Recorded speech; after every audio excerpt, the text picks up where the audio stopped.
যেহেতু তার বাবা নেই এই দুনিয়াতে, প্রত্যেকে যেন সে অনুযায়ী তার সন্তানকে একটু দেখভাল করেন। সকলের প্রতি আমার অনুরোধ রইল। আমি এখন অ্যাডভোকেট জিয়াউদ্দিন জিয়া ভাইকে দু চারটি কথা বলার জন্য অনুরোধ রাখছি।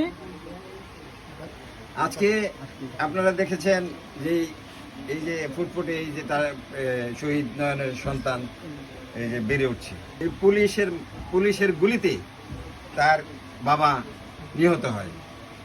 একটা লিফলেট বিতরণ স্বাভাবিক প্রক্রিয়া চালানোর জন্য এই যে নয়ন গিয়েছিল বাঞ্ছারামপুর উপজেলায়, সেইখানে শান্তিপূর্ণ একটা মিছিলের মধ্যে পুলিশ অতর্কিতভাবে এই নয়নের পেটে গুলি করে তাকে হত্যা করে।